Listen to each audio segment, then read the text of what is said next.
है। बहुत बहुत शुक्रिया आपका तमाम तर तफसीलात के लिए, जानकारी के लिए। और नाज़रीन, इस वक्त एक बड़ी खबर आपको दे दें, रूसी फौज की कानीफ के हाइड्रो इलेक्ट्रिक पावर प्लांट की तरफ पेशकदमी देखी जा रही है। आपको बताएं कि कीव से 100 किलोमीटर के फासले पर है कानीफ। यूक्रेन के सदर ने अमेरिका से ये अपील की है कि रूस से मुकाबले के लिए मजीद तैयारे रवाना करे अमेरिका। आपको बताएं कि रूस और यूक्रेन जंग का आज 11वां दिन है। तो बेहद अहम खबर, रूसी फौज की कानीफ के हाइड्रो इलेक्ट्रिक पावर प्लांट की तरफ पेशकदमी जारी है। कानीफ कीव से 100 किलोमीटर के फासले पर है और इस बीच यूक्रेन के सदर ज़ेलेंस्की ने अमेरिका से ये अपील की है कि रूस से मुकाबले के लिए मजीद तैयारे रवाना किए जाएं। 11वां दिन है, लगातार वहां के हालात से हम आपको बाखबर करवा रहे हैं। और इस वक्त की ये अहम खबर कि रूसी फौज की कानीफ के हाइड्रो इलेक्ट्रिक पावर प्लांट की तरफ पेशकदमी जारी है। आपको बताएं कि इस तरह का ये तीसरा पावर प्लांट है जिस पर अब रूसी फौज की जो पेशकदमी है वो देखी जा रही है। और इस सिलसिले में लगातार बातचीत की बात कही जा रही है। यूक्रेन के सदर ने भी अमेरिका से अपील की है कि रूस से मुकाबले के लिए मजीद तैयारी रवाना किए जाएं। और जिस तरह से हमारे साथी शैलेंद्र बता रहे थे कि रशिया और इस्राइल के बीच भी बातचीत हुई है। तमाम तर जो अहम वहां के हालात हैं उनसे हम आपको रूबरू करवा रहे हैं।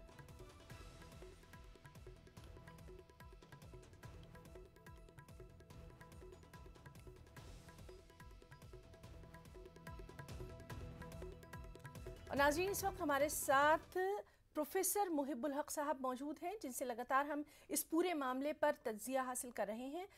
हक साहब, आपसे जानना चाहेंगे, जिस तरह से ये पेशरफ्त देखी जा रही है कि अब कानीफ के हाइड्रो इलेक्ट्रिक पावर प्लांट की तरफ रूसी फौज लगातार बढ़ रही है, पावर प्लांट की तरफ बढ़ना जो है वो कहीं ना कहीं अब यूक्रेन को तशवीश में मुब्तला कर ही रहा है।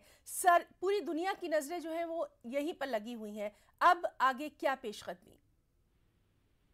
देखिए, रशिया ने, अगर आपने देखा कि सीज फायर डिक्लेयर करने के बाद भी रशिया ने फिर फौरन रिज्यूम कर दिया था मिलिट्री एक्शन।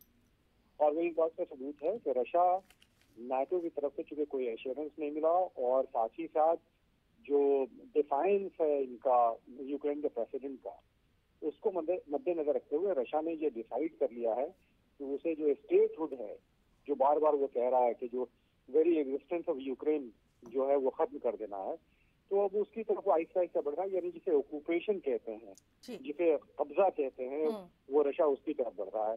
और जाहिर सी बात है कि जब इम्पोर्टेंट तनसीबात जो भी होती है किसी कंट्री पे, पावर प्लांट वगैरह पे अगर कब्जा कर लिया जाए, न्यूक्लियर प्लांट पे अगर कब्जा कर लिया जाए, तो ये अपने आप में ये सिंबल भी होता है और इसका एक जिसे कहते हैं sense of humiliation, sense of defeat, जो राइवल फौजें हैं उनके अंदर पहुंचती है, आवाम के अंदर पहुंचती है। और उस सेंस की वजह से जो डिफीट का सेंस है वो कमजोर और मजबूत होता जाता है और अल्टीमेटली जो विक्टर की हैसियत से रशिया वहां पे मौजूद हो जाता है।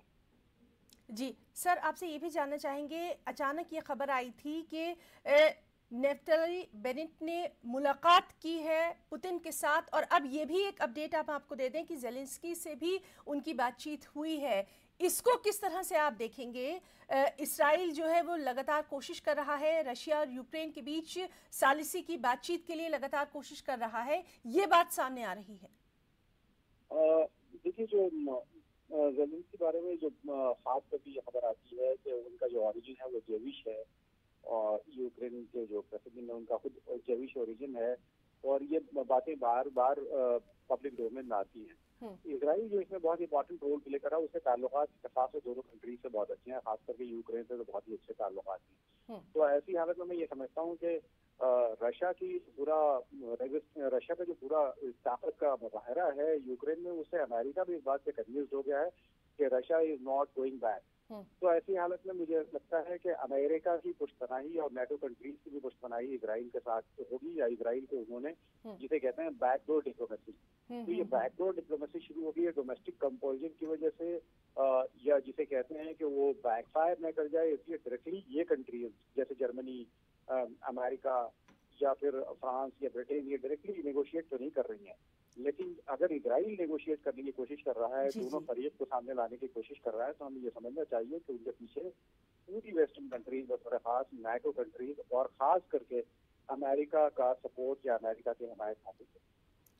जी हक साहब, बहुत बहुत आपका शुक्रिया अदा करना चाहेंगे तमाम तर बातचीत के लिए। लगातार आपसे इस पूरे मामले पर हम डिस्कशन जो है वो जारी रखेंगे। तो नाज़रीन, ये थे हमारे साथ माहिर आलमी उमूर प्रोफेसर मुहिब्बुल हक साहब, जिनसे आज के जो हालात थे उनके बारे में हम तमाम तर तफसीलात हासिल कर रहे थे। फिलहाल एक छोटा सा ब्रेक, जल्द लौटेंगे।